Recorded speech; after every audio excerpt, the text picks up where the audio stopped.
ఈ రోజు రాత్రికి యేసు ప్రభు వస్తే మీరు ఏం లెక్క చెప్తారు? దయచేసి తెలుసుకోండి. ఎవరు నామకార్థంగా ఉండకండి, ఎవరు అయోమయంగా ఉండబాకండి.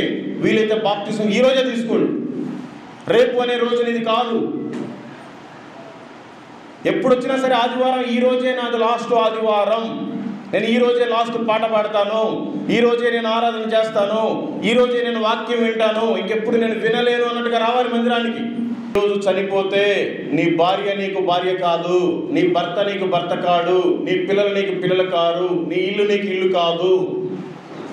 ఈ రోజున చనిపోతే పాస్టర్ గారు ప్రకటిస్తారు, పలానాడు చనిపోయారు రాంటి సమాధి కార్యక్రమం అని. మంచిగా పెట్టే గిట్టంతా చేయించుకొని వస్తారు. మన ఇంట్లో వాళ్ళ బంధువులందరికీ ఫోన్ చేస్తారు. ఎందుకంటే రోజు దాటిందంటే మళ్ళీ వాసన వచ్చింది, చచ్చిపోయిన వ్యక్తి కదా. తీసుకొస్తారు, అందరూ పాడుకుంటా పరలోకమో ప్రియులారా అనేది ఒక పాట పాడుకుంటూ తీసుకెళ్ళిపోతారు. సమాధి కార్యక్రమం చేస్తారు. 3వ రోజు 5వ రోజు ఆదరణ కూడిక చేస్తారు. ఆదరణ కూడిక జరుగుతున్నప్పటికే నీ ఫోటోను రెడీ చేసి అక్కడ పెడతారు. ఎందుకంటే వచ్చిన వాళ్ళు పూలు వేయాలి కదా. దేవుడు విగ్రహారాధనే చేయొద్దు అంటే నీదే ఒక ఫోటో తయారు చేస్తారు మన వాళ్ళు, గోడకు పెట్టేస్తారు. అంతేనా నీ బ్రతుకు? బైబిల్ దేనికి తెచ్చుకుంటున్నారు? అరే బజార్కి వెళ్ళి సరుకులు తెచ్చుకున్నారు, కూరగాయలు తెచ్చుకున్నారు, నీకు నచ్చిన చికెన్ మటన్ తెచ్చుకున్నావు, వండుకుంటున్నావు. నువ్వు దాన్ని తినాలి కదా. వండుకొని అక్కడ పెడితే పాచిపెట్టిపోద్ది, తెల్లారి పడేయటమే. ఇప్పుడు నీకు ఈ అవకాశం ఉంది. రేపు రాబోయే కాలం అసలు బైబిలే ఉంచరంట. నువ్వు వాక్యాన్ని చదువుకొని నీ హృదయంలో భద్రపరచుకోవాలి కదా.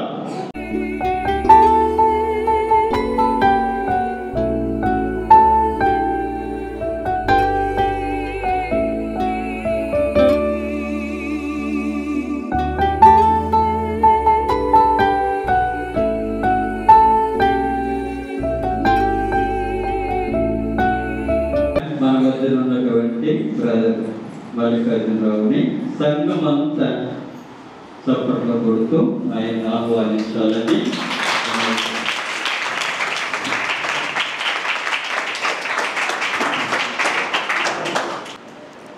Praise the lord.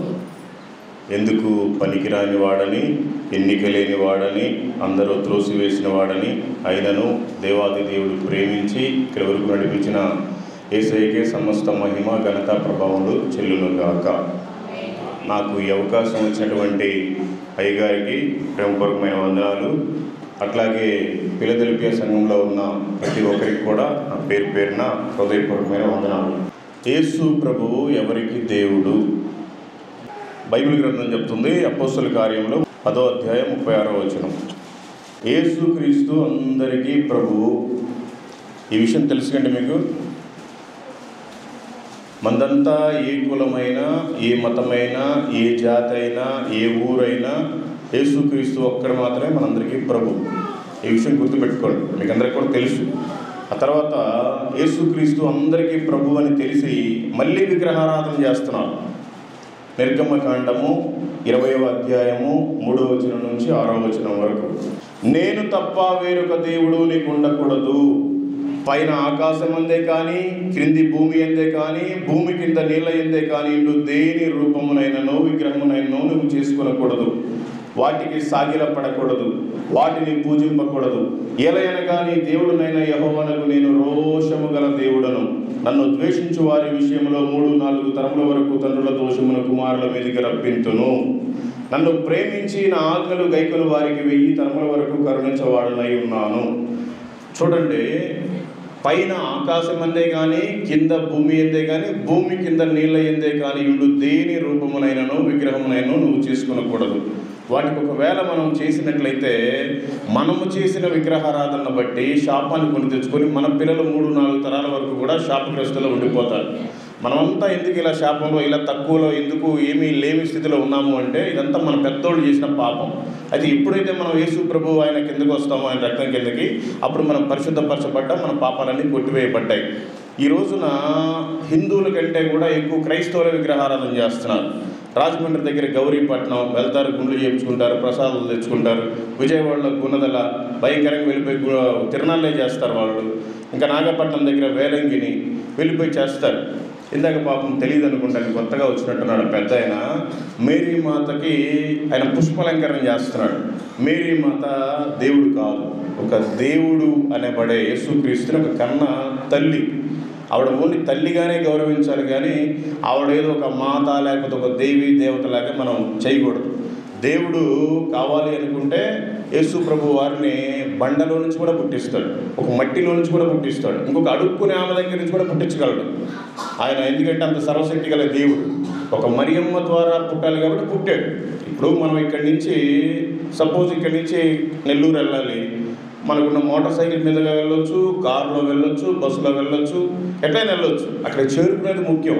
పరలోకం నుంచి యేసుప్రభు ఇక్కడికి రావడానికి మరియమ్మ అనే మార్గం ద్వారా ఏర్పాటు చేస్తున్నాడు. అంతేగాని మరియమ్మ దేవత కాదు, ఆమె కూడా ఓన్లీ మనిషి. కాకపోతే యేసుప్రభు అనే కన్నది కాబట్టి మనం గౌరవించాలి ఒక తల్లిగా. అయితే ఈ రోజున క్రైస్తవులంతా కూడా విగ్రహారాధన విపరీతంగా చేసేస్తున్నారు. దేవుడికి బాగా కోపం వస్తుంది. అలా చేయకూడదు. మనం క్రైస్తవులమైండి తెలుసుకోవాలి. ఆ ప్రభువు ఈ లోకానికి ఎందుకు వచ్చారు? మొదటి తిమోతికి రాసిన పత్రిక 1వ అధ్యాయము 15వ వచనం. మరి మీరందరూ తీసి చదవడానికి టైం పట్టిద్దేమోనండి. పాపులను రక్షించుటకు క్రీస్తు యేసు లోకమునకు వచ్చెను. నాకు ఇచ్చిన టైం తక్కువే కాబట్టి నేనే చదువుతానండి, ఏమనుకోబాకండి, వినండి. పాపులను రక్షించుటకు క్రీస్తు యేసు లోకమునకు వచ్చెను. ఈ లోకానికి చాలామంది దేవతలు వచ్చారు, కానీ మనల్ని రక్షించడానికి ఎవరు రాలేదు. ఒక యేసుక్రీస్తు మాత్రమే మనల్ని రక్షించడానికి వచ్చాడు. 3 కోటి దేవతలు కాదు, 33 కోట్ల మంది దేవీ దేవతలు ఉన్నారు. ఎవ్వరు కూడా మనిషి పాపాన్ని తీసివేయడానికి రాలేదు, మనకి రక్షణ ఇవ్వడానికి రాలేదు. సో అవన్నీ కూడా ఫేక్. నిజమైన దేవుడు యేసుక్రీస్తు మాత్రమే. మనం ఈ విషయాన్ని దృష్టిలో పెట్టుకొని ఆయన పద్ధతులు, ఆయన ఆచారాలు మాత్రమే మనం పాటించాలి, కానీ ఈ లోక ఆచారాలు పాటించకూడదు. మనలో ఇంకా చాలామంది రంగుదారాలే కట్టుకొని ఉన్నారు, చాలామంది పిల్లలకి బొట్లు పెట్టుకొని వచ్చారు. అది కరెక్ట్ కాదు. ఇప్పటికైనా మానుకుంటే మంచిది. పాపులు అంటే ఎవరు? రోమీలికి రాసిన పత్రిక 3వ అధ్యాయం 23వ వచనం. ఏ భేదమునో లేదు, అందరూ పాపము చేసి దేవుడు అనుగ్రహించు మహిమను పొందలేకపోతున్నారు. నీవు తెల్లగా ఉన్నావా, నీవు నల్లగా ఉన్నావా, నీకు డబ్బులున్నాయా, లేకపోతే దరిద్రతలో ఉన్నావా, నీకు ఆస్తులు ఉన్నాయా, అంతస్తులు ఉన్నాయా, అసలు ఏమీ లేకుండా అడుక్కుంటున్నావా, భేదమే లేదు. ప్రతి ఒక్కరూ పాపము చేసే ఉన్నారు.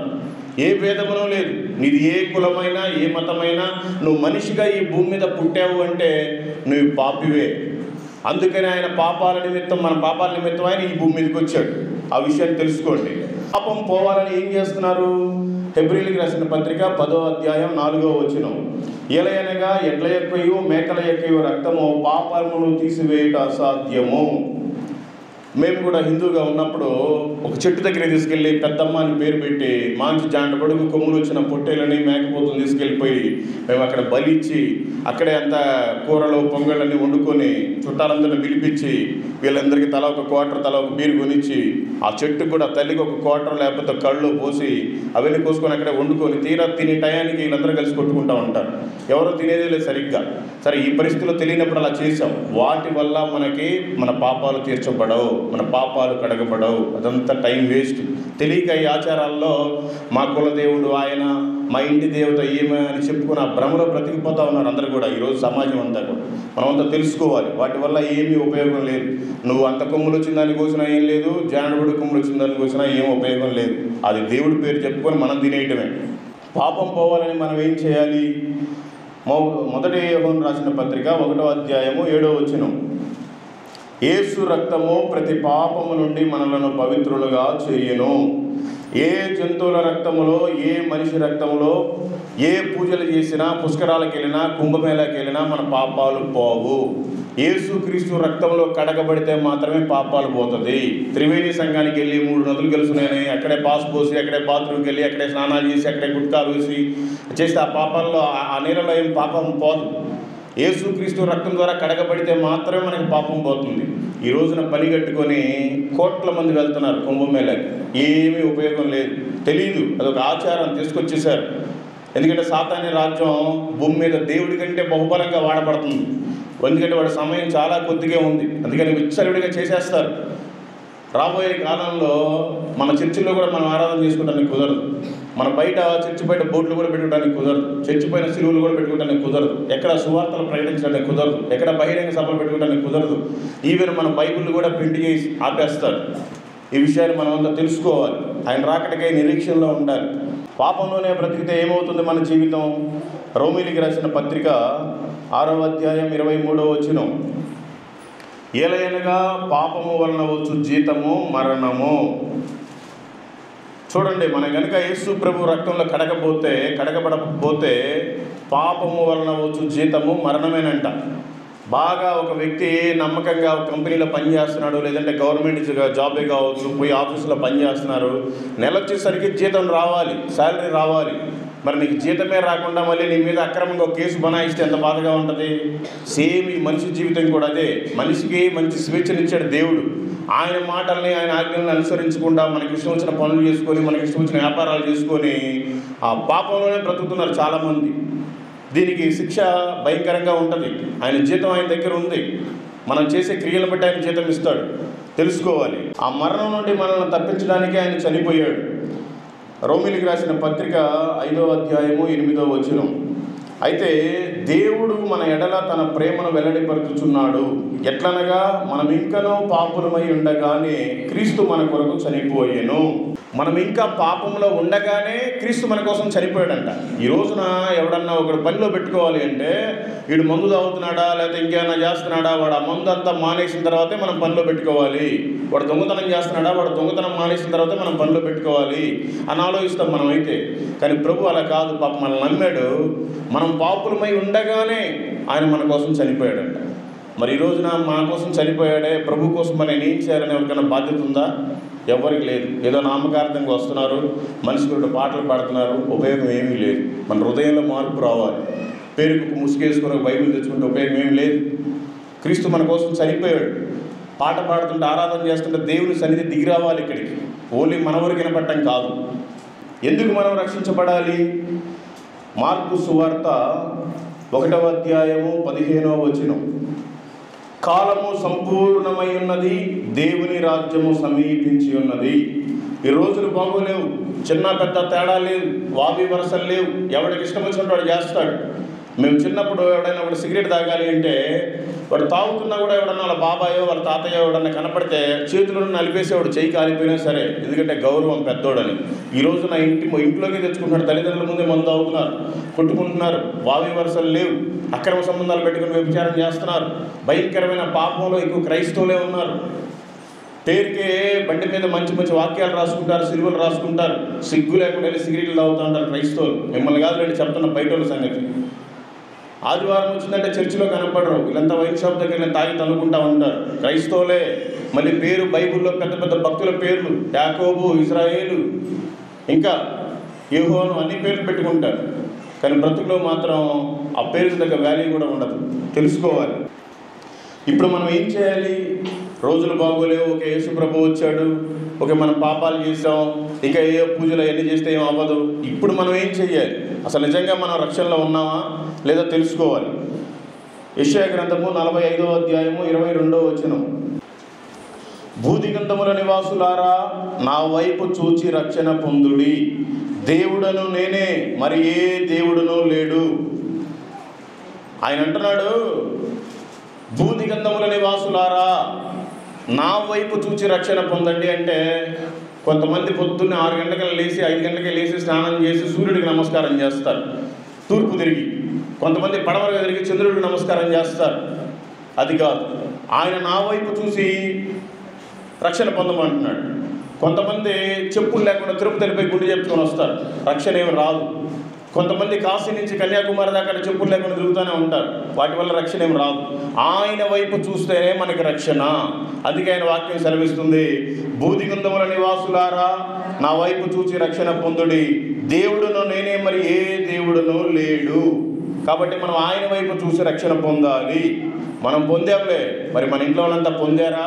మన బంధుమిత్రులంతా పొందారా? మరి వాళ్ళ కోసం భారం కలిగి ఉండాలి. అందుకని మళ్ళీ ఆయన వైపు చూసి మనం రక్షణ పొందుకోవాలి. మనము ఎప్పుడు రక్షణ పొందాలి?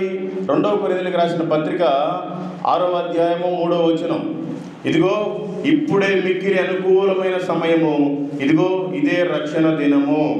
ఇంకా సమయం ఉందని అనుకుంటున్నాం. ఈ సమయం ఇది కాదు. రోజుకి బొచ్చడి యాక్సిడెంట్లు జరుగుతాయి. మొన్న ఒకసారి మేము అక్కడెక్కడ తిరుగుతూ ఉంటాము. ఏంటంటే భయంకరమైన యాక్సిడెంట్.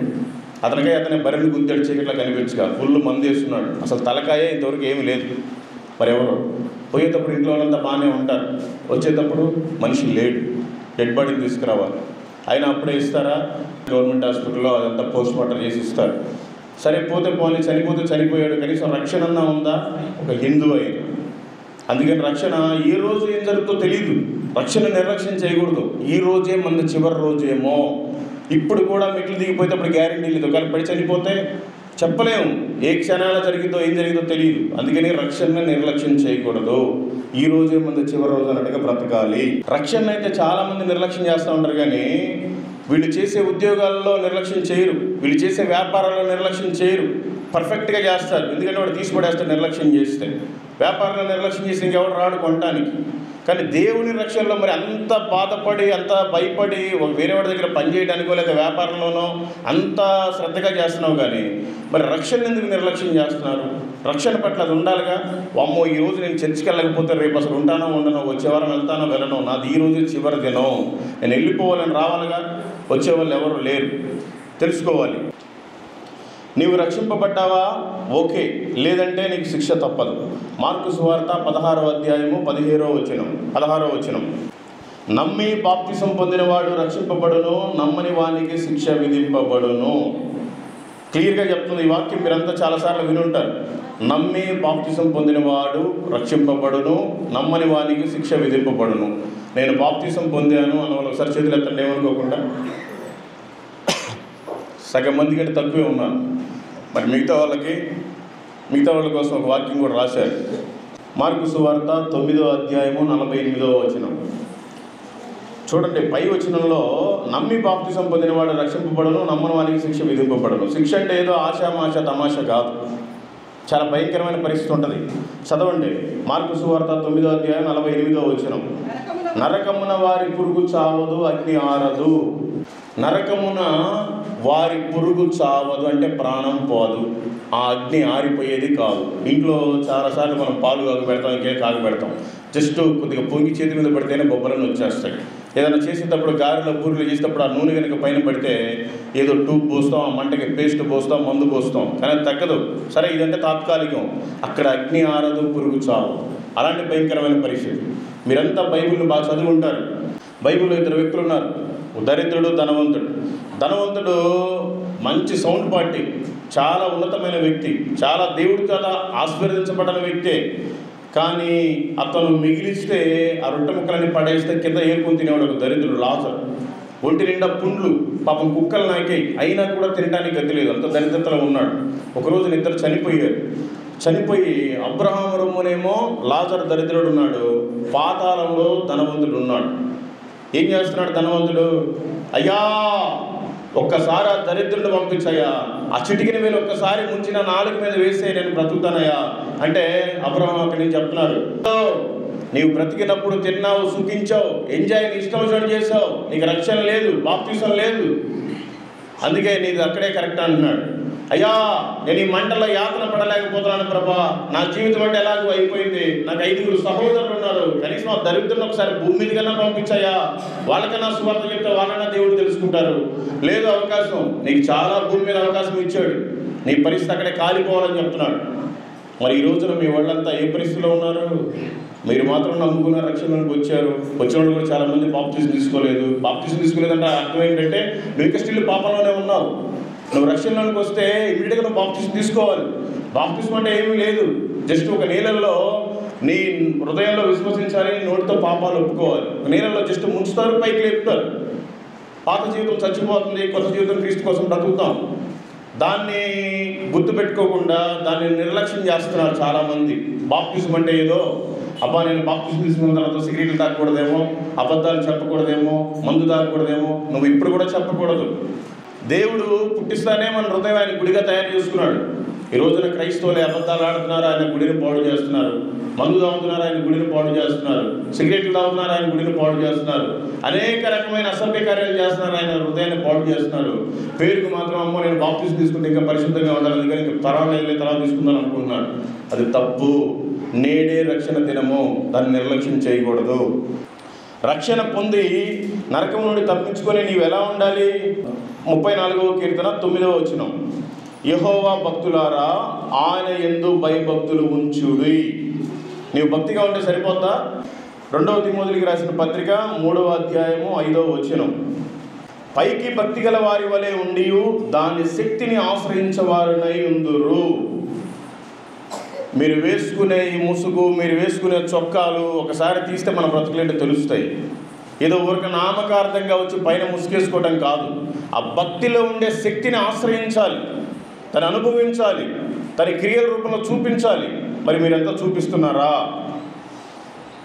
పైకి మాత్రం భక్తుల్లాగే ఉంటున్నారు, మంచి భక్తురాల్లాగే ఉంటున్నారు, దాంట్లో ఉండే శక్తిని మీరు అనుభవిస్తున్నారా? అనుభవిస్తే ఇలా ఎందుకు ఉంటారు మీరంతా? పాపం చాలామంది అక్కోళ్ళు వచ్చారు, మరి మన భర్తలంతా ఏమైపోయారు? చాలామంది అన్నోళ్ళు వచ్చారు, మరి మన భార్యలంతా ఏమైపోయారు? మన పిల్లలంతా ఏమైపోయారు? ఆదివారం ఎక్కడ ఉండాలి? దేవుడు ఏమని చెప్పాడు? 6 రోజులు కష్టపడి 7వ రోజు నువ్వు సన్నిధిలో గడపాలి. మరి నువ్వు 7వ రోజు కూడా నీకు అంత కకృతి పుట్టిందా? మరి ఏమైపోయారు మన వాళ్ళంతా? ఇంకా రక్షణలోనికి రాలేదా? మరి నువ్వేం చేస్తున్నావు? రోజు ప్రార్థన చేయట్లేదు వాళ్ళ రక్షణ కోసం? ఉపవాసాలు గోజాడాలిగా. ఈ రోజున మరి నీకు చర్చికి రానంలో నీ ఇంట్లో ఎవరైనా చనిపోతే నీ పరిస్థితి ఏంటి? డైరెక్ట్గా వెళ్ళిపోతారు పాతాళానికి. మరి నువ్వు ఒక్కడే సంతోషంగా ఉంటావా? మన ఇంట్లో వాళ్ళ కోసం మనం ప్రార్థన చేసుకోవాలి, కనిపెట్టాలి. వాళ్ళ రక్షణ పొందేదాకా మనం విడవకూడదు ప్రార్థన. యాకోబు పెనుగులాడాడంట, దేవుడికి అసలు ఆ తొడ నరవంతా పోయేదాకా పెనుగులాడాడంట దేవుడితోటి. మరి మనం పెనుగులాడుతున్నామా? మనం ప్రార్థనలు ఎందుకు పెనుగులాడతాం? ఇంటి పక్కన వాళ్ళతో గొడవ అయితే పెనుగులాడతాం. తెలుసుకోండి, భక్తిలో ఉండే శక్తిని కలిగి ఉంటే సరిపోతుందా? 2వ పేతురు రాసిన పత్రిక 3వ అధ్యాయం 12వ వచనం, దేవుని దినపు రాకడ కొరకు కనిపెట్టుచు దానిని ఆశతో అపేక్షించుచు మీరు పరిశుద్ధమైన ప్రవర్తనతోనూ భక్తితోనూ ఎంతో జాగ్రత్త గలవారై ఉండవలెను. మీరు అసలు పరిశుద్ధంగా ఉంటున్నారా? భక్తిగా ఉంటున్నారా? భక్తిగా ఉంటే మరి అనేక మంది భక్తులు తీసుకురావాలిగా. ఎందుకు తీసుకురాలేకపోతున్నారు? మన ఇంట్లో వాళ్ళని కూడా ఎందుకు మన రక్షణలో నడిపించుకోలేకపోతున్నాం? పేరుకే భక్తుల్లాగా ఉంటున్నాం. అందుకని భక్తితో ఆయన రాకడ కోసం పరిశుద్ధమైన భక్తుడు ఎదురు చూస్తూ ఉండాలంటే ఆశతోటి. మనం మందిరంలో భక్తిగా ఉంటే సరిపోదు. మార్కు సువార్త 11వ అధ్యాయము 17వ వచనం, మరియు ఆయన బోధించుచు నా మందిరము సమస్తమైన అన్ని జనులకు ప్రార్థనా మందిరం అనబడును. ఈ మందిరం ఎవరికంటే ప్రార్థనా మందిరం? ఇది క్రైస్తవులకు కాదు, సమస్తమైన అన్ని జనులకు ప్రార్థనా మందిరం. నేను అన్ని జనులు అన్న ఒకసారి చేతులు ఎత్తండి. కొంతమంది ఉన్నారు, దేవునికి వందనాలు. మరి ఇక చాలామంది క్రైస్తవులే ఉన్నారు. మరి మనం ఏం చేయడానికి ఇక్కడ ఉన్నాం? అనేక మంది పరిస్థితులంతా వెళ్ళిపోయారు, వాళ్ళ కాలాన్ని ముగించుకొని. చాలామంది ధనవంతులు వెళ్ళిపోయారు, చాలామంది పేరు ప్రఖ్యాతులు ఉండేవాళ్ళు వెళ్ళిపోయారు. మరి మనం మాత్రం ఇక్కడే ఉన్నాం. ఏం చేయడానికి ఉన్నాం? ఇది సమస్త అన్ని జనులకు ప్రార్థనా మందిరం. ఎంతమంది అన్ని జనులను తీసుకొచ్చాము ఇక్కడికి? తీసుకురాలేరు. ఎందుకంటే మన సాక్ష్యమే సరిగ్గా ఉండదు. పేరుకే క్రైస్తవులు, ఆదివారం చర్చికి వస్తాం, బయటికి వెళ్తే మన బ్రతుకులు తెలుస్తాయి. అనేక మంది అన్ని జనులను తీసుకొని రావాలి. కొన్ని మందిరాల్లో కులాన్ని చూస్తారు, కొన్ని మందిరాల్లో మతాన్ని చూస్తారు, కొన్ని మందిరాల్లో డబ్బులు చూస్తారు, కొన్ని మందిరాల్లో హోదాను చూస్తారు. కానీ మన మందిరంలో ఎంత పెద్దోడు వచ్చినా ఇదే హోదా, ఎంత అడుగు తినేవాడు వచ్చినా ఇదే హోదా. అందుకే సమస్త అన్ని జనులకు ప్రార్థనా మందిరం అనబడినది. మరి మనం మాత్రం రక్షణ పొందుకుంటే సరిపోదు, అనేక మందిని మనం కూడా ఈ మందిరానికి నడిపించాలి. మరి మన మందిరంలో అన్ని జనులు లేరు కాబట్టి ఆయన రాకడ ఇంకా రావట్లేదు. ఈ విషయం తెలుసా? అన్ని జనులు లేకపోతే అది ఫలించని మందిరం. పాపం మన మందిరంలో ఉన్నారండి కొంతమంది, ఇంకా కూడా అనేక మందిని తీసుకురావాలి. తీసుకురాకపోతే చాలా కష్టం. మత్తయి సువార్త 24వ అధ్యాయం 14వ వచనం, అందరూ మనం చిన్నప్పటి నుంచి చూస్తూ ఉన్నాం. యేసు ప్రభు రెండోసారి వస్తాడు, అదిగో వస్తాడు, ఇదిగో వస్తాడు. మనం పరలోక ప్రార్థన కూడా చేస్తాం. అయ్యా మమ్మల్ని తీసుకుపోయా, ఈ లోకం అంతా పాపిష్టి లోకం, మాకు ఇది వద్దయ్యా, అది వద్దయ్యా, నువ్వు రాయ్యా తొందరగా అని. ఆయన రాడు. ఎందుకంటే ఇంకా కొంతమంది అక్కడ నిద్రపోతున్నారు, పాపం రాత్రి నిద్ర లేదు వాళ్ళకి. ఆయన రాడు. ఎందుకు రాడో చూడండి. మత్తయి సువార్త 24:14, మరియు ఈ రాజ్య సువార్త సకల జనములకు సాక్షార్థమై లోకమంతటా ప్రకటింపబడును, అటు తర్వాతే అంతము వచ్చెను. మళ్ళీ ఒకసారి చూడండి. మరియు ఈ రాజ్య సువార్త సకల జనములకు సాక్షార్థమై లోకమంతటా ప్రకటింపబడును, అటు తర్వాతే అంతము వచ్చును. యేసు ప్రభు దేవుడని ఎవరికైతే తెలియదో వాళ్ళందరికీ మనం సువార్త ప్రకటించిన తర్వాతే ఆయన వస్తాడు. అప్పటిదాకా రాడు. ఒకవేళ నువ్వు ఎవరికి ప్రకటించట్లేదేమో, అందుకనే దేవుడు ఆగిపోయాడు ఇంకా రాకుండా. ఈ రోజు నుంచైనా కనీసం ఒకరికైనా సువార్త చెప్తామని చూస్తున్నాడేమో. తెలుసుకోండి, ఈ లోకం మొత్తానికి నువ్వు సువార్త చెప్పక్కర్లేదు. కనీసం మీ ఇంట్లో వాళ్ళకన్నా, మీ బంధుమిత్రులకన్నా సువార్తను చెప్పుకోవాలి. మనం అవి ఎందుకు చెప్తాం? చెప్పే అయితే చెప్తాం, చేసే అయితే చేస్తాం. మన సొంత పనులు చూసుకుంటాం, దేవుడి పని చూడం. ఎందుకంటే దేవుడు మనకి మంచి భార్యని ఇచ్చాడు, మంచి భర్తని ఇచ్చాడు, మంచి పిల్లల్ని ఇచ్చాడు, మంచి ఇల్లుని ఇచ్చాడు, మంచి కుటుంబాన్ని ఇచ్చాడు, మంచి ఉద్యోగం, మంచి వ్యాపారం ఇచ్చాడు. అంతే, మనకు దేవుడు ఆశీర్వదిస్తాడు. ఆయన ఉన్నతమైన స్థితిలో ఉన్నాడు కాబట్టి, మన దేవుడు ఆశీనుడు కాబట్టి, ఆయన ఆశీర్వదించే దేవుడు కాబట్టి ఆ లెక్కలోనే ఉండిపోయాం. మరి మనమంటూ దేవుడి కోసం ఏం చేయాలి? ఏమి చెయ్యం. ఫిలిప్పీయులకు రాసిన పత్రిక 2వ అధ్యాయం 21వ వచనం. అందరూ తమ సొంత కార్యములనే చూసుకొనుచున్నారు కానీ యేసుక్రీస్తు కార్యములను చూడరు. ఈ జానెడు పుట్ట కోసం, ఈ మూరెడు బట్ట కోసం ఎన్నో లేనిపోని అబద్ధాలు, లేనిపోని మోసాలు చేస్తాం, సంపాదిస్తాం. ఆయన నిన్ను నమ్మి ప్రాణం పెట్టాడు కదా, నువ్వు ఆయన కోసం ఏం పెడుతున్నావు? మనం పాపంలో ఉండగానే ఆయన భూమి మీదకి వచ్చి మన పాపాలను తీర్చి ఆయన మన కోసం చనిపోయాడు, దెబ్బలు తిన్నాడు, ఉమ్మించుకున్నాడు, కొట్టించుకున్నాడు, ప్రాణమే పెట్టాడు. నిన్ను నమ్మాడు, నువ్వు ఆయన పని చేస్తావని. ఆ వాక్యం చెప్తుంది, అందరూ తమ సొంత కార్యములే చూసుకొనుచున్నారు కానీ యేసుక్రీస్తు కార్యములను ఎవ్వరూ చూడరు. చూస్తే మంచిది, చూడకపోతే దేవుడు మొత్తాడు. నన్ను మొత్తాడు ఆల్రెడీ. అప్పుడు బుద్ధి వచ్చింది, దయచేసి మీరు కూడా దేవుడి పని చేయండి. దేవుడి పని చేయమంటే ఏదో మొత్తం వదిలేసి అంత నాలాగా దేశం మీద పడి తిరగమని కాదు. కనీసం మన ఇంట్లో వాళ్ళకన్నా బుజ్జగించుకుని సువార్త చెప్పాలి, మన ఇంటి పక్కన వాళ్ళకి సువార్తను చెప్పాలి, మన నలుగురిలో సాక్ష్యం కలిగి ఉండాలి. మన సాక్ష్యమే వేరే వాళ్ళకి సువార్త, వాళ్ళకి మాదిరికరం. ఒక్కొక్కరికి సాక్ష్యమే ఉండదు. ఇంట్లో చాలా మౌనంగా చర్చిలో ఉంటారు, ఇంటికి వెళ్ళగానే భర్త మీద వేసుకుంటారు. ఇక్కడ చాలా నీతిమంతుల్లాగా ఉంటారు, బయటికి వెళ్ళగానే భార్యను కొడతారు. చూసుకోవాలి. ఈ లోకంలోని ఆశల కోసం ప్రాకులాడకూడదు, పరలోకంలో మనం ప్రాకులాడాలి. పరలోకంలో జీవించడం కోసం ఇక్కడే మనం ప్రాకులాడాలి. మత్తయి సువార్త 6వ అధ్యాయం 19వ వచనం 20వ వచనం. ఈ భూమి మీద మీ కొరకు ధనమును కూర్చుకొనవద్దు, ఇక్కడ చిమ్మిటయు తుప్పును తినివేయును, దొంగలు కన్నము వేసి దొంగిలరు. అర్థమైందండి? ఈ భూమి మీద మన కోసం ఏమీ సంపాదించుకోవాల్సిన అవసరం లేదు. ఎందుకంటే ఈరోజు చనిపోతే నీ భార్య నీకు భార్య కాదు, నీ భర్త నీకు భర్త కాడు, నీ పిల్లలు నీకు పిల్లలు కారు, నీ ఇల్లు నీకు ఇల్లు కాదు. ఈ రోజున చనిపోతే పాస్టర్ గారు ప్రకటిస్తారు, పలానాడు చనిపోయారు రాంటి సమాధి కార్యక్రమం అని. మంచిగా పెట్టే గిట్టంతా చేయించుకొని వస్తారు. మన ఇంట్లో వాళ్ళ బంధువులందరికీ ఫోన్ చేస్తారు. ఎందుకంటే రోజు దాటిందంటే మళ్ళీ వాసన వచ్చింది, చచ్చిపోయిన వ్యక్తి కదా. తీసుకొస్తారు, అందరూ పాడుకుంటా పరలోకమ ప్రియులారు అనేది ఒక పాట పాడుకుంటూ తీసుకెళ్ళిపోతారు. సమాధి కార్యక్రమం చేస్తారు. 3వ రోజు 5వ రోజు ఆదరణ కూడిక చేస్తారు. ఆదరణ కూడిక జరుగుతున్నప్పటికే నీ ఫోటోని రెడీ చేసి అక్కడ పెడతారు. ఎందుకంటే వచ్చిన వాళ్ళు పూలు వేయాలి కదా. దేవుడు విగ్రహారాధనే చేయొద్దు అంటే నీదే ఒక ఫోటో తయారు చేస్తారు మన వాళ్ళు, గోడకు పెట్టేస్తారు. అంతేనా నీ బ్రతుకు? దేవుడు అందుకనే నీ కోసం ప్రాణం పెట్టింది, నువ్వే చనిపోయి ఒక విగ్రహంలాగా మారటానికా? అందుకనే బ్రతికినప్పుడు మనం దేవుడి కోసం ఏదైనా చేయాలి. మనం ధనాన్ని సమకూర్చుకోవటం కాదు, పరలోకానికి సంబంధించిన ధనాన్ని మనం ఇక్కడే సమకూర్చుకోవాలి. 20వ వచనం చదవండి.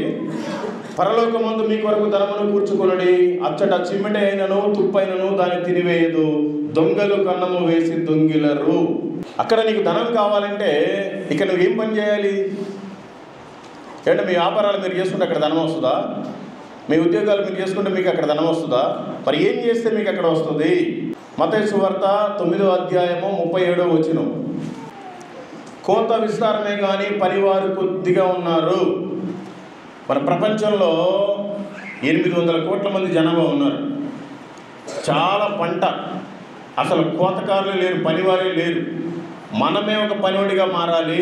ఎందుకంటే మన కోసం పనివాడిగా యేసుప్రభు మారాడు. ఆయన మహాధనవంతుడు, భూమి ఆకాశముల పట్టచాలని మహాదేవుడు. ఆయన భూమి పాదపీఠం అయింది. అలాంటిది మన కోసం దేవుడే దరిద్రతలోకి వచ్చాడు. మరి మనం ఎందుకు ఈ లోకంలో సంపాదించుకోవాలి? ఆయన పని చేయాలి కూలివాడిగా. కూలివాడి కంటే నీకేం మళ్ళీ అంత దారుణంగా ఏం చూడ. దేవుడి పని చేస్తే దేవుడి పని చేయాలి. అనేక మంది నశించిపోతున్నారు. మన ఇళ్ళల్లో మన బంధువులు చూడండి ఎంతమంది నశించిపోతున్నారు, ఎంతమందికి ఆరోగ్యం బాగోలేదు. మరి మనమైతే బాగానే ఉన్నాగా, ఏం చేస్తున్నాం తెలుసుకోవాలి. యోహాను సువార్త 9వ అధ్యాయం 4వ వచనం. పగలున్నంత వరకు నన్ను పంపిన వాని క్రియలు మనము చేయుచుండవలెను, రాత్రి వచ్చుచున్నది, అప్పుడు ఎవ్వడను పని చేయలేడు. ఏమైనా అర్థమైందండి మీకు? ఇది మనకు పగలు అనుకోవాలి. పగలంటే ఈ పగలు కాదు, రాత్రి రాబోతుంది, ఒక చీకటి రాజ్యం రాబోతుంది. ఇప్పుడు ఆల్రెడీ మన కోసం దేవుడి పైన కూర్చోబెట్టాడు ఒక ప్రభుత్వాన్ని. మొత్తం తోకలు కట్ చేస్తూ ఉంటాడు. క్రైస్తవులు ఏ రోజు ఏ చట్టం పెడతాడో తెలియదు, ఏ రోజు ఏ బిల్లు పాస్ చేస్తాడో తెలియదు. రాబోయే కాలంలో బైబిల్ ప్రింట్ కూడా ఆపేస్తారు. ఎవరు ఆరాధన చేసుకోవడానికి లేదు, బైబిల్ పెట్టుకోవడానికి లేదు అని రాబోయే కాలం చాలా ఉంటాయి. ఇప్పుడు అవకాశం ఉంది. ఇప్పుడే మనం వీలైనంత మందికి సువార్తను చెప్పాలి. కరపత్రికలు పంచి మరి ఏదో మైకులో గొంతులు దించుకోకపోయినా మనకు తెలిసిన వాళ్ళకన్నా మంచిగా మాదిరికరంగా నిన్ను వలని పొరుగు వారిని ప్రేమించినట్టుగా వాళ్ళని ప్రేమిస్తే దేవుడి మాటలు చెప్పడానికి అవకాశం ఉంటుంది. చీకటి రాబోతుంది, ఆ రోజున కుదరదు. ఆల్రెడీ ఉత్తరప్రదేశ్లో వచ్చింది. ఎవరైతే దేవుడి గురించి ఇంకొక వ్యక్తి కరపత్రిక ఇస్తాడో 7 సంవత్సరాలు జైలు శిక్ష, 10 లక్షల రూపాయల జరిమానా. 112 మందిని జైల్లో వేశారు. 100 మంది బయటకు వస్తే మొన్న ఇల్లు మీటింగ్ పెట్టి వాళ్ళతో కలిసి వచ్చాను ఉత్తరప్రదేశ్లో. ఛత్తీస్గఢ్లో 14 మందిని వేశారు. వాళ్ళు ప్రభు పన్యాసులు జైలుకి వెళ్ళారు. మనకు ఆ భాగ్యం ఎప్పుడని చూసుకోవాలి. ఈరోజు సువార్త ప్రకటిస్తే వీళ్ళు పలానా కులాలకు సంబంధించిన వాళ్ళు ఏమనుకుంటారు, వాళ్ళు తక్కువ కులానికి సంబంధించిన దేవుడి గురించి చెప్తున్నారు ఏంటి అని అనుకుంటారు. మనమే సిగ్గుపడతాం. ఈరోజు నువ్వు ఇక్కడ ఆయన పని చేయడానికి సిగ్గుపడితే రేపు తీర్పు ఒకటి ఉంది. ఆ తీర్పు ఏంటో మీకు చెప్తా. ఆ తీర్పులో మీరు సిగ్గుపడాలి. అందుకని ప్రతిరోజు వీలైనంత వరకు ఆయన సువార్తను మనం ప్రకటించాలి. ఈ పాటికి మీరు కనుక సువార్తను ప్రకటిస్తే యేసు నామంలో ఈ మందిరం ఎప్పుడో సంవత్సరం క్రితం పగలగొట్టి ఉండేవాళ్ళు. ఇది పట్టక మరి ఇంకా ఖాళీ ఉంది. ఈ ఖాళీ అంతా మీకోసమే పెట్టాడేమో దేవుడు. చూసుకోండి. నాకు ఆ పని వద్దు, ఆ పగలు వద్దు, ఆ రాత్రి వద్దు, ఆ చీకటే వద్దులే అనుకున్నావు అనుకో, నీకోసం మంచి వాక్యం రాయబడి ఉంది. మత్తయి సువార్త 3వ అధ్యాయం 10వ వచనం. ఇప్పుడే గొడ్డలి చెట్ల వేరును ఉంచబడి ఉన్నది కనుక మంచి ఫలము ఫలించని ప్రతి చెట్టును నరకబడి అగ్నిలో వేయబడును. దేవుడు నన్ను మొత్తాడు, విర్రవీగాను. మందేస్తే ఆ క్వార్టర్ 2 గంటలు దిగిపోద్ది. దిగేదాకా ఆగను. నా జోబులో 10,000 ఉంటే అయిపోయేదాకా నేను ఆగను. అంత ర్యాష్ క్యాండిడేట్ని. బండి ఒక టైర్ మీద వెళ్ళిపోద్ది కిలోమీటర్ దాకా. అంత ర్యాష్గా తిరిగాను. దేవుడు నన్ను మొత్తాడు, బుద్ధి వచ్చింది. దయచేసి దేవుడు మిమ్మల్ని మొత్తక ముందే మీరు మారండి. ప్రతి జీవితానికి ఒక గొడ్డల్ని పెట్టున్నాడు ఆయన. విన్నావా? ఓకే. వినలేదా? వేసేస్తాడు. నన్ను వేసాడు, నాకు బుద్ధి వచ్చింది. అందుకని ఉన్న జీవితంలో దేవుడి కోసం ఏదైనా చేయడానికి మీరు ప్రయత్నించండి. అప్పుడే దేవుడు మీ పనులు కూడా సఫలపరుస్తాడు. లేదంటే మీకు తప్పదు, నరకబడి అగ్నిలో వేస్తాడంట. మళ్ళీ నరకమే, తెలుసుకోండి. కీర్తనలో 84వ కీర్తన 10వ వచనం. నీ ఆవరణములో ఒక్క దినము గడుపుట 1000 దినముల కంటే శ్రేష్టము. ఏమంటే మనం వచ్చేదే వారానికి ఒక రోజు 10 గంటలకు సంఘం. ఏమనుకోబాకండి, నేను కొద్దిగా పచ్చిగా మాట్లాడతాను. మనం ఎన్ని గంటలకు వచ్చామండి? మందిరంలో ఒక్క దినము గడిపితేనే 1000 దినముల కంటే శ్రేష్టం అంట. మరి మనం ఆ ఒక్క దినంలో ఎంత కూలింగ్ చేసాం? 30వ దినం పోయింది. ఆ ఒక్క దినంలోనే 30వ దినం పోయింది. ఓన్లీ 1/2 దినం కోసం వచ్చారు మీరు. అది తప్పు. చర్చికి ఆసక్తిగా రావాలి. మందిరానికి ఊడ్చే పని ఉందా ఊడవాలి, తుడిచే పని ఉందా తుడవాలి, అవసరమైతే బాత్రూమ్ కడగాలి, కూరగాయలు కోయాలి, భోజనాలు చేయాలి, బూజు తులపాలి, సమస్తం చెయ్యాలి. మన సంఘ కాపరులు పరిచారకులు రాకముందే మనం చెయ్యాలి. మరి మీరు ఎంతమంది చేస్తున్నారు? తప్పండి అది. ఆయన సన్నిధిలో ఒక్క దినము గడిపితే 1000 దినముల కంటే శ్రేష్టమంట. మరి ఎన్ని దినాలు మీరు మిస్ అయిపోయారు? ఎన్ని వేల దినాలు మిస్ అయిపోయారు? వచ్చినా కూడా ఏదో వచ్చి ఒక స్టైల్గా ఇక్కడ ముసుగేసుకొని పాట పాడితే కుదరదు. పరిచర్య. ఇక్కడ నుంచి మాట్లాడినా అదే కూలి, అక్కడ పని చేసినా నీకు అదే కూలి. ఏ పని చేసినా అబ్బా నా సన్నిధిలో, నేను దేవుడి సన్నిధిలో ఈ పని చేసిన భాగ్యం అనుకోవాలి. పరిగెత్తాలి. ఒక రూడుస్తుంటే చీపిరి లాక్కోవాలి అవసరమైతే. అంత బాధ్యత కలిగి ఉండాలి. దేవుడు చూస్తాడు, ఒకసారి వేస్తాడు. తెలుసుకోండి. అవసరమైతే బాత్రూములు కూడా కడగాలి మనమే. చర్చిలో ఊడవాలి. పత్రికలైనా వస్తుంటే పంచాలి. మరి మీరు సువార్తలు పెడతారో లేదో తెలియదులే. ఏదైనా దేవుడి పని ఆసక్తిగా చెయ్యాలి. పని చేయకపోతే నీకు నరకం ఉంది, పని చేస్తే నీకు జీతం కూడా ఉంది. చూడండి అందరూ. ప్రకటన గ్రంథము 22వ అధ్యాయము 12వ వచనం. ఇదిగో త్వరగా వచ్చుచున్నాను, వాని క్రియల చొప్పున ప్రతి వానికి ఇచ్చుటకు నేను సిద్ధపరిచిన జీతము నా యొద్దనున్నది. ఈ లోకంలో వచ్చే జీతం నెలకు వచ్చేసరికి మనల్ని మళ్ళీ అప్పుల పాలు చేస్తుంది. కానీ ఆయన ఇచ్చే జీతం మనల్ని ఎప్పటికీ నవ్వుల పాలు కూడా చేయదు. అందుకని ఈ లోకంలో వచ్చే జీతం కోసం కాదు, ఆయన ఇచ్చే జీతం కోసం మనం బ్రతకాలి. దాని మీద ఆశ కలిగి ఉండాలి. మీకు అందరికీ తెలుసు, ఏ వ్యాపారం చేసినా సరే, వ్యాపారం చేసే వాళ్ళకంటే కొంచెం అటు ఇటు అడ్జస్ట్ అవుతుంది. జీతకాలంలో నువ్వు ఎంత పెద్ద జీతగాడివైనా 20వ తేదీ వరకే, 20వ తారీఖు తర్వాత నువ్వు అప్పుల పాలు కావాల్సిందే.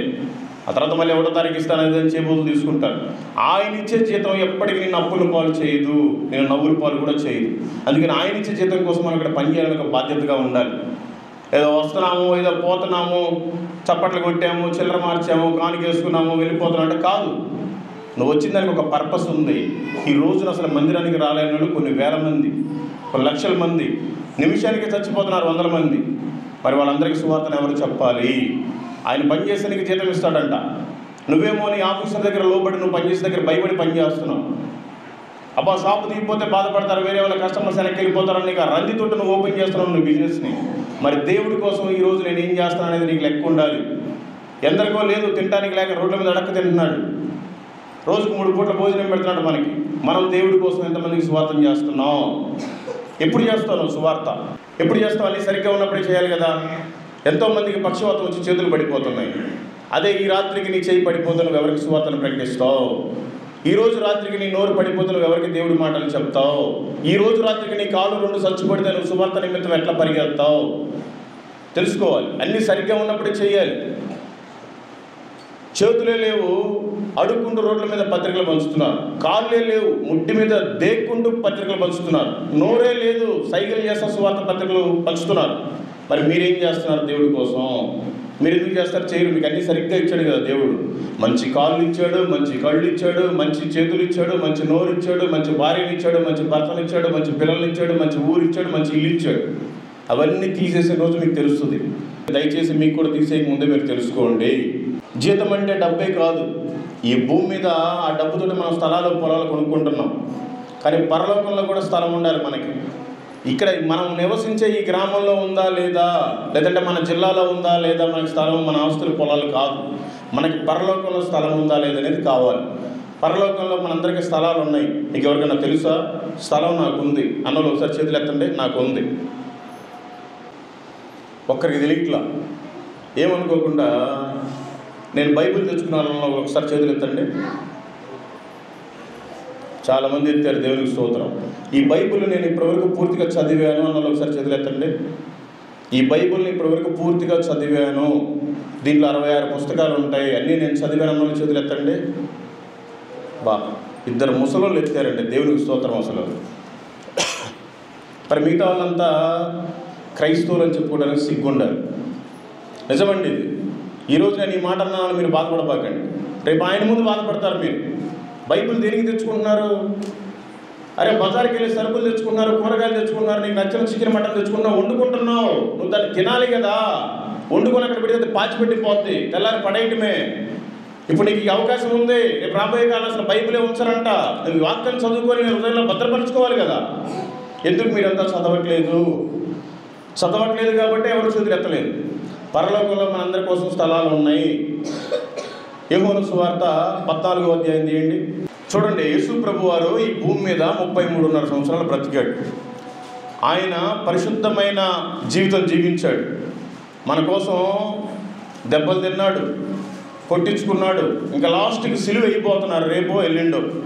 శిష్యులు అడుగుతున్నారు, ప్రభువా మరి 2 రోజులు మాతో పాటు ఉన్నావు కదయ్యా, నువ్వు మమ్మల్ని వదిలిపెట్టి వెళ్ళిపోతున్నావు, మాకు బాధగా ఉందయ్యా, ఎక్కడికి వెళ్తున్నావు ప్రభా, మమ్మల్ని కూడా తీసుకెళ్ళమని శిష్యులు అడుగుతున్నారు ఆయన్ని.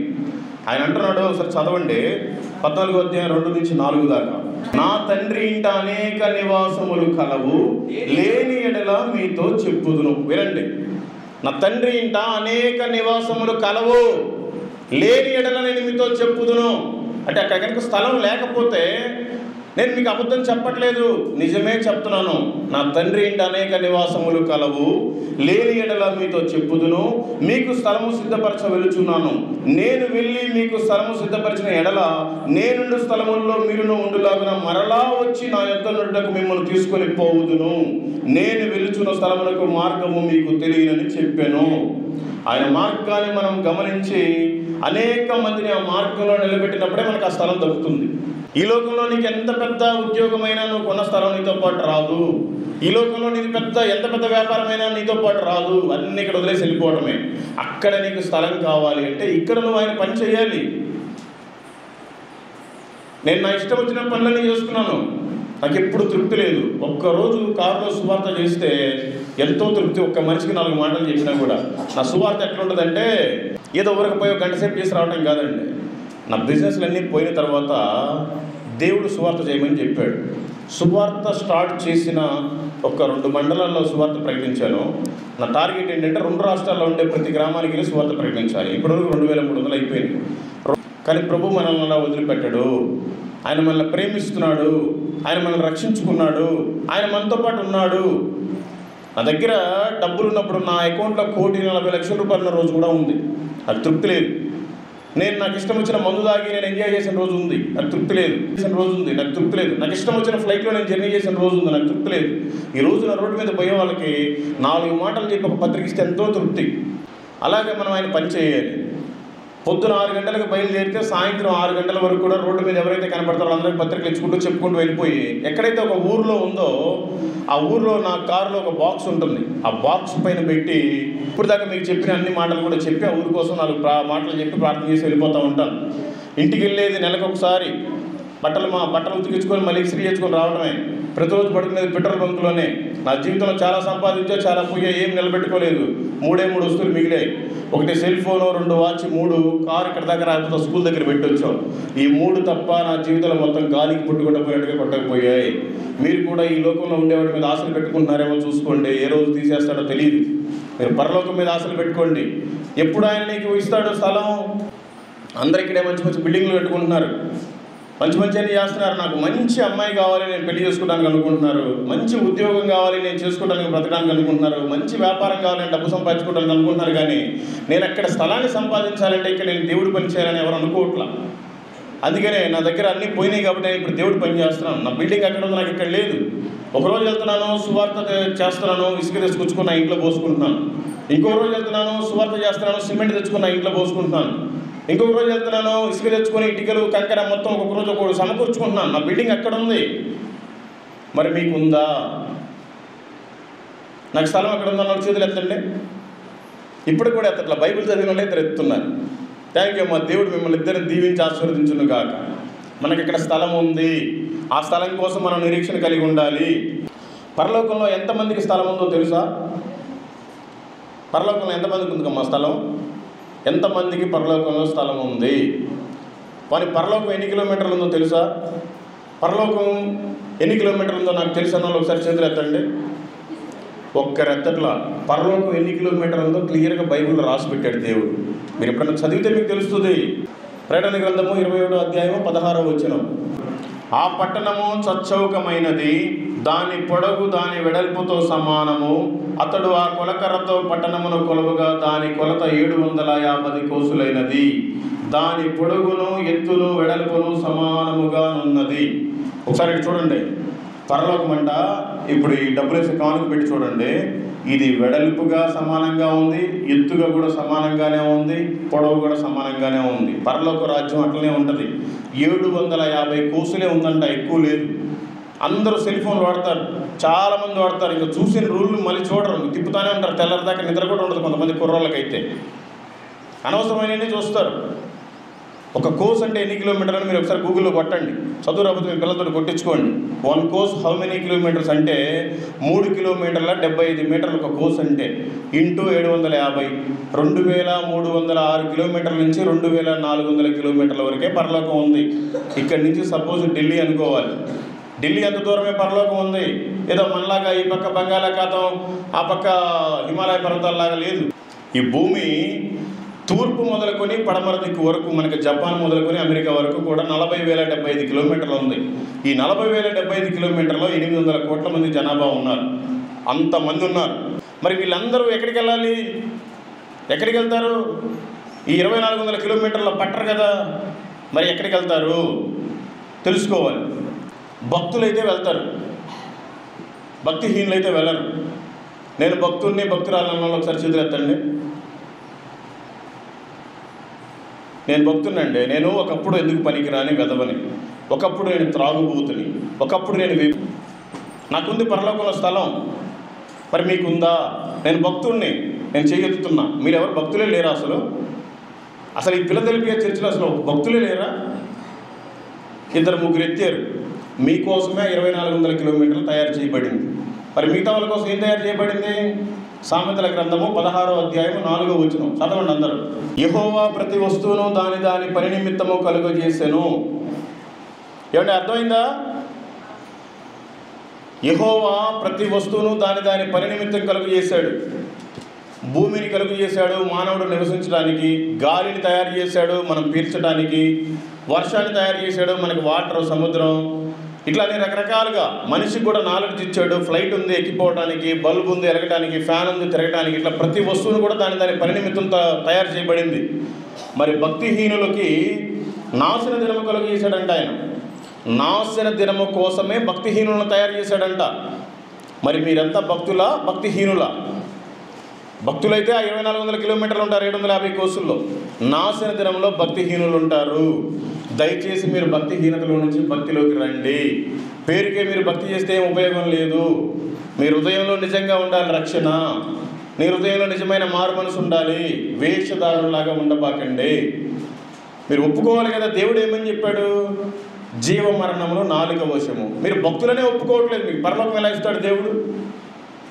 అందుకని దయచేసి నాశన దినం కోసం వెళ్ళబాకండి, పరలోకం కోసం పరిగెత్తండి. నాశన దినము అంటే ఏంటంటే నాశన దినం అంటే నరకమే. నరకంలో కాల్చడానికి కూడా యేసు ప్రభువే మనుషులను తయారు చేశాడు. అందుకని మనం భక్తిగా ఉండాలి, భక్తిహీనుల లిస్టులో ఉండకూడదు. యేసు ప్రభు ఒకసారి భూమి మీదకి వచ్చి 33.5 సంవత్సరాలు బ్రతికి మన కోసమే దెబ్బలు తిని, మన కోసమే తిట్టించుకొని, మన కోసమే కొట్టించుకొని ఆయన చనిపోయి 3వ రోజున తిరిగి లేచాడు. ఈ విషయం అందరికీ తెలుసుగా. తిరిగి లేచి నేను మళ్ళీ వస్తాను మీకోసం స్థలం సిద్ధపరిచి అని వెళ్ళిపోయాడు ఆరోహణమై. ఈ విషయం తెలుసుగా. తెలుసు అన్న ఒకసారి చేతులు ఎత్తండి. ఇది ఈ విషయం కూడా కొంతమందికి తెలియట్లేదు. సరే మంచిది. యేసు ప్రభు మళ్ళీ భూమి మీదకి 2వసారి రాబోతున్నాడు. మీకు ఈ విషయం తెలుసా? యేసు ప్రభు నా కోసం ఈ భూమి మీదకి రాబోతున్నాడు అన్న ఒకసారి చేతులు ఎత్తండి. ఎత్తనోళ్ళేమో అసలు ఎత్తలేదు, ఎత్తినోళ్ళంతా ఇంకా భ్రమలోనే ఉన్నారు. యేసు ప్రభు 2వసారి భూమి మీదకి రాడు. ఈ విషయం అన్న తెలుసా? ఆయన మధ్యాకాశంలోకి వస్తాడు. మధ్యాకాశంలోకి వచ్చి ఒక బూర మోస్తాడు. ఆ బూర సౌండ్ శబ్దం విని మనం రెప్పపాటులో మహిమా శరీరం ధరించుకొని వెళ్ళిపోవాలి. తెలుసా ఈ విషయం? తెలియదు. మీరు బైబిల్ చదవట్లేదు, ఏం తెలుస్తుంది? మళ్ళీ పేరుకేమో మాది మొత్తం ఫిలదెల్ఫియా చర్చి, చాలా క్రమాలు చాలా పద్ధతులను మీరు చెప్పుకుంటున్నారు. భక్తి లేదు. యేసు ప్రభు 2వసారి మధ్యాకాశంలోకి వస్తాడు. ఆయన బూర ఊదంగానే ముందు మన సమాధుల్లో పెట్టిన పెద్దోళ్ళంతా లేచి వెళ్ళిపోతారు. ఆ తర్వాత మనం కూడా వెళ్ళిపోతాం. వెళ్ళిపోతే మంచిది.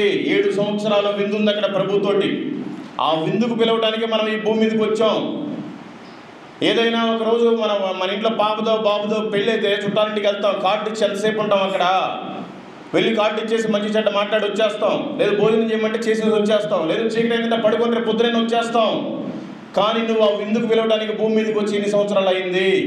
నీకు మళ్ళీ తిరిగి వెళ్దామని లేదా? ఇక్కడే పాతుకుపోయావా? విందు ఉన్నదన్న మర్చిపోయావా? 7 ఏళ్ళ విందు. వెళ్ళిపోతే మంచిది. ప్రభుతో పాటు 7 సంవత్సరాల విందులో ఉంటావు. ఇక్కడ మిగిలిపోతే శ్రమలు. తెలుసా ఈ విషయం అన్నా? 3.5 సంవత్సరాలు శ్రమలు, 3.5 సంవత్సరాలు మహాశ్రమలు. నీ ఏటీఎం కార్డు ఉంటుంది, నీ డబ్బులు నీకు రావు. నీకు పింఛన్ కార్డు ఉంటుంది, నీకు పింఛన్ ఎవరు? నీకు ఓటర్ ఐడి కార్డు ఉంటుంది, నువ్వు ఓటు వేయడానికి లేదు. నీకు రేషన్ కార్డు ఉంటుంది, నీకు రేషన్ ఎవరు? నీకు పాస్పోర్ట్ ఉంటుంది, ఏ దేశం వెళ్ళడానికి కుదరదు. ఎందుకు కుదరదు తెలుసా మీకు ఎవరికన్నా? తెలియదు. మరి ఎన్ని సంవత్సరాల నుంచి వస్తున్నారు ఈ చర్చికి? మీకు 2వ రాకడ గురించి తెలియకపోతే మీరంతా క్రైస్తవులు ఎట్లా అవుతారండి? మీకు ఎన్ని పద్ధతులు ఎన్ని క్రమాలు ఉంటే ఏం ఉపయోగం? సత్యాన్ని తెలుసుకోవాలి కదా. మీరు ఇంకా క్రైస్తవులైన ఒక ముసుగులో ఉన్నారు, తెలుసుకోండి. బైబిల్కి విరుద్ధమైన ఒక సంఖ్య ఉంది 666. ఇప్పుడు మన సెల్ ఫోన్లు అందరం వేసుకొని వాడుతున్న ఒక చిన్న సిమ్ కార్డు లేదంటే మెమరీ కార్డు, ఆ టైపులో ఒక చిప్ రాబోతుంది. బైబిల్ గ్రంథం చెప్తుంది. అది మనకి మణికట్టు మీద కానీ లేకపోతే ఈ తల మీద కానీ ఇక్కడ పెడతారు. వెళ్ళంగానే ఏదైనా టికెట్ కావాలా, అది స్కాన్ చేసుకుంటుంది, మనకి టికెట్ వస్తుంది. ఏదైనా బ్యాంకులో డబ్బులు కావాలా, ఏటీఎం దగ్గరికి వెళ్ళి నెంబర్ కొట్టే స్కాన్ చేయడమే, కార్డులు పనిచేయవు. అది వేసుకుంటేనేమో నువ్వు పరలోకానికి వెళ్ళవు. అది వేసుకోకపోతే ఈ భూమి మీద నువ్వు బ్రతకలేవు. ఈ పాపిష్టి భూమి కోసం మీరు బ్రతకొద్దు, పరలోకం కోసం బ్రతకండి. ఆ 2వ రాకడలో మనం వెళ్ళిపోవాలి. మధ్యాకాశంలో నుంచి ఆయన చేతులు చాపుతున్నాడు. మనమంతా సిద్ధపాటు కలిగి ఉండాలి. బైబిల్ గ్రంథం చెప్తుంది, ఇద్దరు భార్యాభర్తలు ఉంటే ఒకరే వెళ్ళిపోతారు, ఒకరు మిగిలిపోతారు. ఇద్దరు అక్క చెల్లెలు ఉంటే ఒకరు వెళ్ళిపోతారు, ఒకరు మిగిలిపోతారు. ఇద్దరు అన్నదమ్ములు ఉంటే ఒకరు వెళ్ళిపోతారు, ఒకరు మిగిలిపోతారు. ఇద్దరు పిల్లలు ఉంటే ఒకరు వెళ్ళిపోతారు, ఒకరు మిగిలిపోతారు. వెళ్ళిపోతే మంచిది, మిగిలిపోతే నీకు శ్రమ. 3.5 సంవత్సరాలు శ్రమలు, 3.5 సంవత్సరాలు మహాశ్రమలు. ఆ శ్రమల్లో మనం భరించలేము, మనల్ని బ్రతకనివ్వరు. ఒకవేళ తట్టుకొని ఉన్నామా పర్వాలేదు, మళ్ళీ ప్రభు వస్తాడు. అప్పుడు వస్తాడు భూమి మీదకి రెండోసారి దేవుడు. రెండోసారిలో 2 రాకళ్ళు, ఒకసారి బహిరంగంగా, ఒకసారి రహస్యంగా. ఈ రహస్యంగా వచ్చేది ఆయన మధ్యాకాశంలోకి వచ్చేది. అది అయిపోయిన తర్వాత అప్పుడు సంఘాన్ని తీసుకొని భూమి మీదకి వస్తాడు.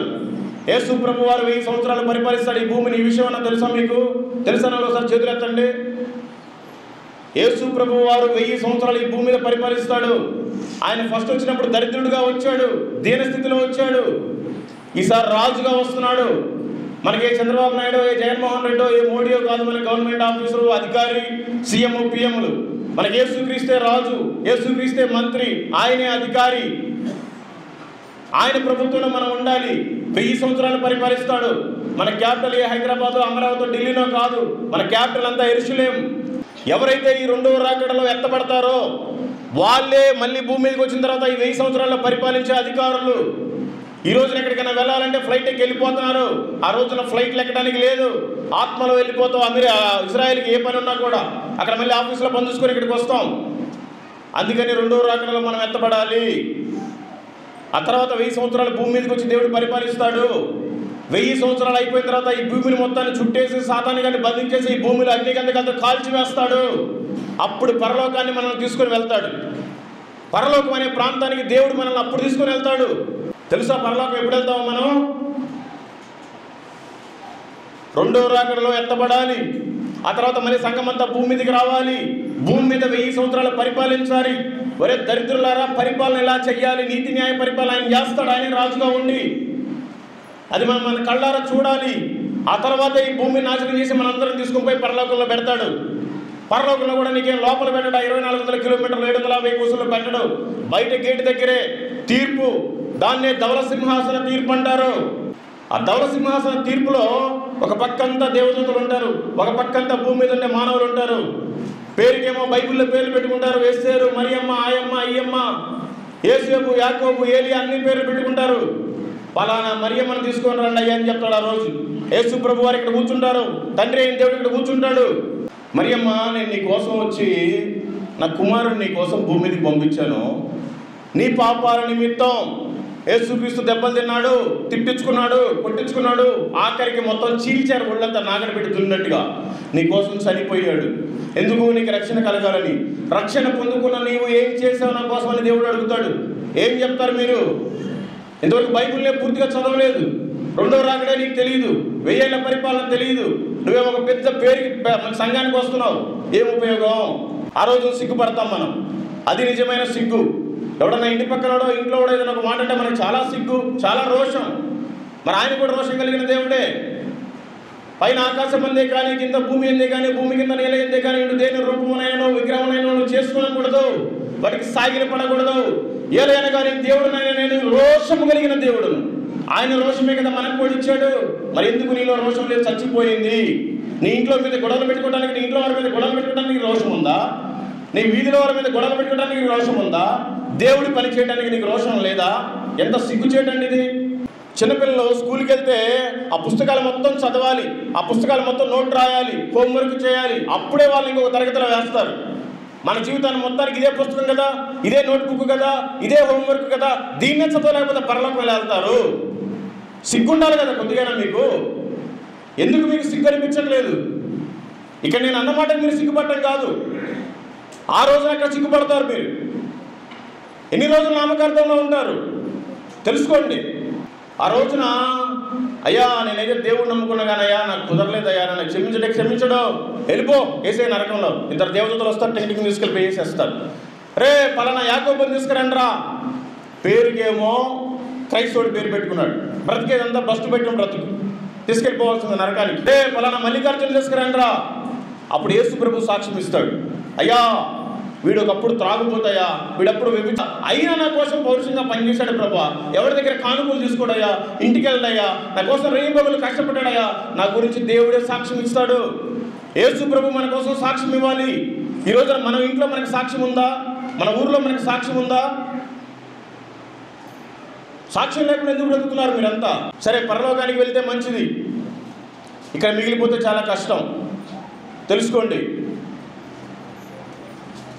ఎవరికైనా హిందువులకు సువార్త చెప్పండి, వింటే విన్నారు, లేకపోతే లేదు. బైబిల్లోకి వచ్చిన ఉంది. మీరు ఎక్కడైతే దేవుని మాటలు నా గురించి చెప్తారో, విన్నారా సరే, వినకపోతే మీ పాద ధూళిలా దులిపేసి రండి, ఆ రోజు లెక్క చెప్పిద్దని చెప్తాడు ప్రభు. ఒక హిందువుని తీసుకొని వస్తాడు ఆ రోజు తీర్పు దినాన, ధవళ సింహాసన తీర్పు. గుర్తుపెట్టుకోండి. అరే, నేను యేసు ప్రభువునని నీకు తెలుసు, నీకోసం ప్రాణం పెట్టాను, నేనే దేవుణ్ణి, నువ్వెందుకు నన్ను నమ్ముకోలేదని అడుగుతాడు వాడిని. వాడేమంటాడు, లేదు ప్రభువా, నువ్వు దేవుడు అని నాకు అసలు తెలియదు, తెలిస్తే నేను నమ్ముకునేవాడు కదా అని బొంకుతాడు. అక్కడ కూడా అబద్ధం పోవడం వీడికి. ఆ రోజున ఆ దుమ్ము, ఆ పాద ధూళిలేసి సాక్ష్యం చెప్పింది, ప్రభువా నేనున్నాను, పలానా మల్లికార్జున అనేవాడు సువార్త చెప్పాడు, వీడే వినలేదు, తీసుకెళ్ళిపోయి నరకంలో వేయటమే. పిలువబడిన వారు అనేకులు, కానీ మనం ఏర్పరచబడాలి. తెలుసుకోండి. ఎన్ని రోజులు నామకార్థంలో ఉంటారు? బైబిల్ నాలెడ్జ్ ఒకరికి లేదు, అందరూ బైబిల్ పట్టుకుని వచ్చారు, చదివినోళ్ళే లేదు. యేసు ప్రభు వారికి 12 మంది శిష్యులు. ఈ విషయం అన్నా తెలుసా? యేసు ప్రభు వారికి 12 మంది శిష్యులు ఉన్నారు. వాళ్ళల్లో ఒక్కరైన తోమా గారిని మన భారతదేశానికి పంపించాడు ఆయన. యేసు ప్రభు వారు చనిపోయి తిరిగి లేచిన తర్వాత ఆరోహణమై వెళ్ళిపోతా, మీరంతా పలానా దేశానికి వెళ్ళిపోయి సువార్త చేయండి అని చెప్పేసి వెళ్ళాడు. ఆ తర్వాత ప్రభు ఆరోహణం అయిపోయిన తర్వాత ఈ 12 మంది అంట చీట్లు వేసుకున్నారంట, నువ్వే దేశానికి వెళ్ళాలి, నువ్వే దేశానికి వెళ్ళాలి, నువ్వే దేశానికి వెళ్ళాలి. తోమా గారికి అంట భారతదేశంలో చీటు వచ్చిందంట. అయ్యా ప్రభువా నేను వెళ్ళనయ్యా, భారతదేశంలో వాళ్ళంతా మూర్ఖులు ఉన్నారంట. ప్రభు దర్శనంలోకి వచ్చే, తోమా నువ్వు వెళ్ళాల్సిందే. వచ్చాడు పాపం పడవేసుకొని. మనకి ఇంతకుముందు కేరళ రాష్ట్రం పేరు ట్రావెన్కోర్. దానికి ఒక రాజు పరిపాలించేవాడు. అంటే ఇట్లా గవర్నమెంట్ లేదు. మైసూరు మహారాజు, ఆ ట్రావెన్కోర్ రాజు, ఆ హైదరాబాదు నవాబు, ఇట్లా కొంతమంది అన్నీ వేరే వేరే సపరేట్గా ఉండే పరిపాలనలు. ఆ రోజుల్లో దాని పేరు ట్రావెన్కోర్. ఆయన రాజమందిరం కట్టించడానికి ఒక మంచి కార్పెంటర్ కావాలని వెతుకుతున్నాడు. పలానా యెరూషలేములో తోమా గారు అయితే బాగా కడతాడు అని ఆయనకి ఒక ఆలోచన వచ్చింది. వేరే వాళ్ళు ఎవరో ఇన్ఫర్మేషన్ ఇచ్చారు. అప్పుడు ఈయన ఒక మంత్రిని పంపించాడు, పోయి తీసుకొని రండి, పలానా తోమా అనే వ్యక్తి ఇజ్రాయెల్లో ఉంటాడంట అని. అప్పటికే సిద్ధపాటు కలిగి ఉన్నాడు, ఎందుకంటే ఇదంతా ప్రభు చిత్తం. సరే వచ్చాడు పాపం, పడవేసుకొని వచ్చాడు. ఎన్నో వేల కిలోమీటర్లు తెట్టేసుకునే పడవ. 1980 సంవత్సరాల క్రితం మొట్టమొదటిసారిగా కేరళలో కొడంగలూరు అనే ప్రాంతానికి వచ్చాడు. ఇప్పటికీ ఆయన మందిరం, అక్కడ ఫస్ట్ కట్టబడిన మందిరం అదే. కట్టి ఆ రాజమందిరం అంతా కడతా ఉండి రోజు రోజు కూలి తీసుకుంటా, ఆ కూలి డబ్బులన్నీ చుట్టుపక్కల నైట్ టైం వాళ్ళకి అయ్యి కొనిస్తా దేవుని మాటలు చెప్తా ఉన్నాడు. ఈ మాటలు రాజుగారికి తెలిసి తోమా గారిని తీసుకెళ్లి జైల్లో వేశాడు. తోమా గారు సాక్షాత్ యేసుప్రభు శిష్యుడు, ఆయనే జైల్లో వేశారు. ఈరోజు నిన్ను నన్ను వేస్తే ఎంత, వేయకపోతే ఎంత. వేసిన తర్వాత ఒకరోజు రాజుగారి తమ్ముడు చనిపోయాడు. చనిపోతే డెడ్ బాడీని ఇలా తీసుకుని వెళ్తున్నారు జైలు మీదుగానే.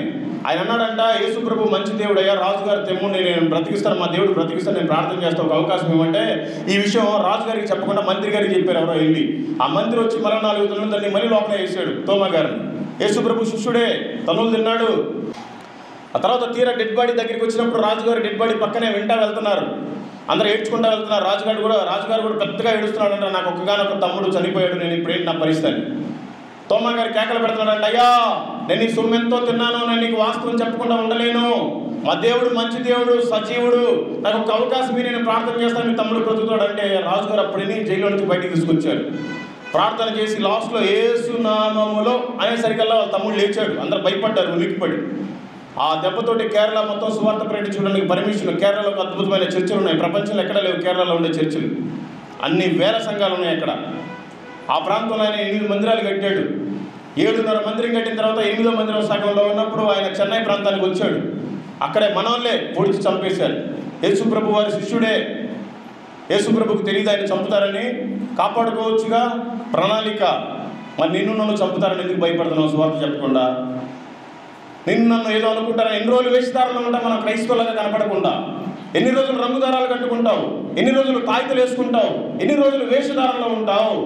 నిన్నెవడో చూడాలని నువ్వు అందంగా తయారవు బాకు, నేను దేవుడు చూడాలని అందంగా తయారవు. 6వ మందిరం చాలా అద్భుతంగా ఉంటుంది. కేరళ శబరిమలలో అయ్యప్ప స్వామి టెంపుల్ ఉంటుంది. అయ్యప్ప స్వామి టెంపుల్కి 15 కిలోమీటర్ల దూరంలో ఒక చర్చ్ ఉంది. అదే దాని పేరే నీలక్కల్ చర్చ్. గూగుల్లో కొట్టండి వస్తుంది. పంబా నది ఒడ్డునే ఉంటుంది. అయ్యప్ప స్వామి టెంపుల్ నిన్నగాక మొన్న వచ్చింది. 1980 సంవత్సరాల క్రితం యేసుప్రభు వారు పంపించారు తోమని అక్కడ పరిచయం చేయమని.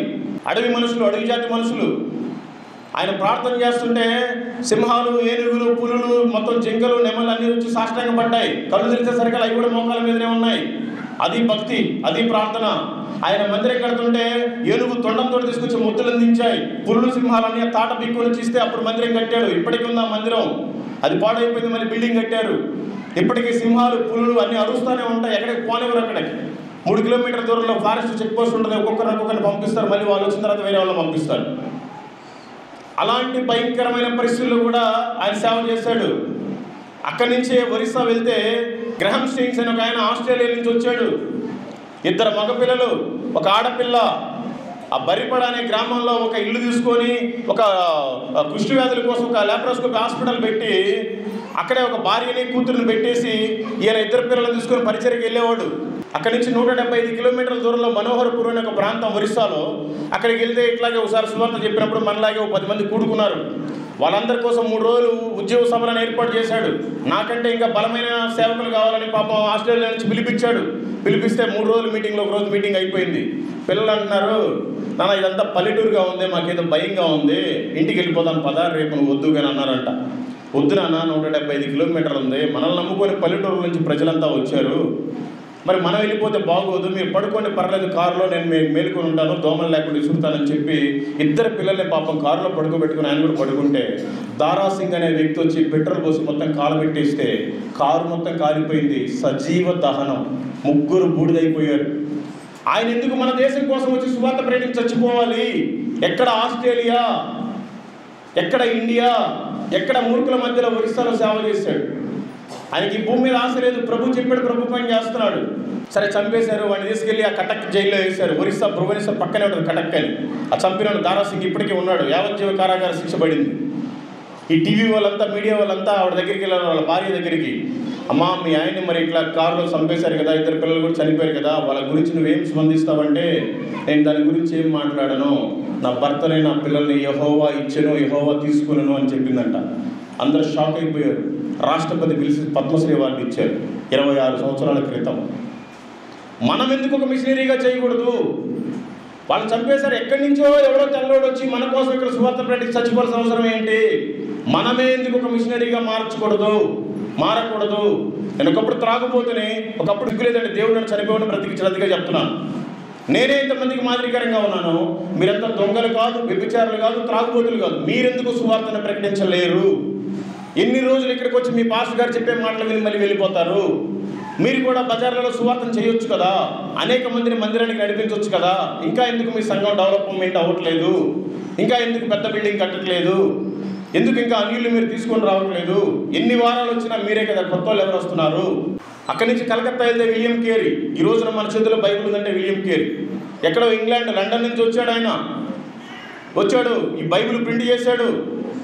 మొత్తం ప్రింటింగ్ అంతా రెడీ చేసుకున్నాడు. మిషన్ మొత్తం కాలిపోయింది. భార్య చనిపోయింది, పిల్లలు చనిపోయారు. మళ్ళీ తయారు చేశాడు. 44 భాషల్లో బైబిల్ ప్రింట్ చేశాడు. 16 భాషలు ఆయన సొంతంగా తర్జుమా చేశాడు. అన్ని భాషలు నేర్చుకొని ఆయనకు మాదిరికరం. ఆయన మిషనరీ. మనమంతా క్రైస్తవులు అని ఎవరు చెప్పారు? వాళ్ళు క్రైస్తవులు.